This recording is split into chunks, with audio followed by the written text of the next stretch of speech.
সামনে যারা অডিয়েন্স হিসেবে এসেছে, if I'm not making any mistake, যদি আমার ভুল না হয়, মনে হয় এখানে আজকে 90% বেশি কলিজার টুকরা যুবক ভাইরা আজকে মাহফিলে এসেছে। এটাই হচ্ছে ইসলামের গণজোয়ার। যুবকদের জনস্রোত প্রমাণ করে ইসলামের গণজোয়ারকে রুখে দেওয়ার সাধ্য করে নাই বাংলার মাটিতে।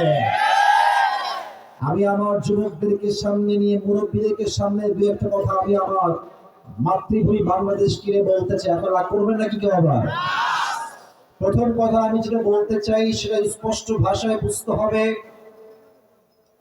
শহীদ আবু সাঈদ কাউকে আগ বাড়িয়ে মারতে চায় নাই, কারো বুকে গুলি করতে চায় নাই। যখন তার বুকে পুলিশরা নির্বিচারে গুলি ছুড়েছে, তখন 18 কোটি মানুষের হৃদয়ের কলিজার ভেতরে একটা আঘাত লেগেছে। যুবক ভাই, আমরা কাউকে মারতে চাই না, কাউকে আমরা আগ বাড়িয়ে আঘাত করতে চাই না, কিন্তু আমাদেরকে যদি কেউ আগ বাড়িয়ে আঘাত করতে আসে, তাকে উৎখাত না করা পর্যন্ত আমরা শান্ত হতে পারি না। দেখি ছাত্র জনতা স্লোগান তুলল, আমরা কোটার সংস্কার চাই, কোটার সংস্কার চাই।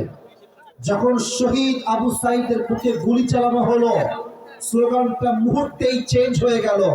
তখন স্লোগান হলো স্বৈরাচারের পতন আমরা একমত, একভাবে চাই। ঠিক না বলে? আমি এখান থেকে একটা মেসেজ দিতে চাই, আমাদের ঐতিহ্য, আমাদের ক্যাটাগরি, আমাদের ক্যারেক্টার, আমাদের চরিত্র আগ বাড়িয়ে কাউকে মারা নয়। আমাদের চরিত্রের নাম হচ্ছে ডিফেন্স অ্যাটাক। যদি কেউ আমাকে মারতে আসে, নিজেকে বাঁচাবার স্বার্থে আমাকে ডিফেন্স অ্যাটাক করতেই হবে। ভারতকেও বলবো, আমরা কাউকে মারতে চাই না, দাঙ্গা চাই না, বাট আমাদের দিকে চোখ তুললে ওই চোখটা আমরা উপরে ফেলবো। যুবক পানিকে দেখে যদি কেউ ভাবে পানির কোনো শক্তি নাই, স্রোত নাই, তর্জন নাই, গর্জন নাই, সে অনেক ভুলের মধ্যে আছে।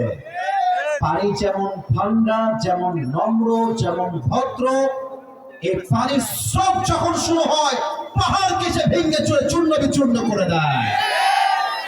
ডক্টর ইউনূস সাহেব একটু ভদ্র বলে, আমরা একটু মুসলমান, আমরা শান্তিপ্রিয় বলে আমাদেরকে দুর্বল ভেবো না।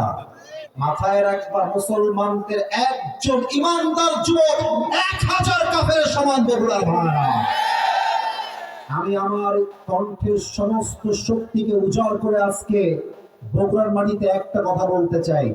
যদি আগামীতে কোনো প্রকার মামুর বাড়ি দিল্লি গিয়ে কেউ তার স্বামীর দেশ থেকে দেশকে অস্থিতিশীল করতে চায়, স্পষ্ট পায়গা আমাদের পক্ষ থেকে, আগামীতে স্বৈরাচারকে গদিতে আমরা চুল পরিমাণ বরদাস্ত করতে পারবো না। বগুড়ার ভাইরা, আর যদি আগামীতে আবার স্বৈরাচার নামানোর ডাক আসে, একটা শহীদ আবু সাঈদ নয়, বগুড়ার জমিন থেকে হাজার হাজার শহীদ আবু সাঈদ মাথায় কাপড় বেঁধে রাস্তায় নেমে জিহাদ করতে বাধ্য হবে। যুবক ভাইরা আমার,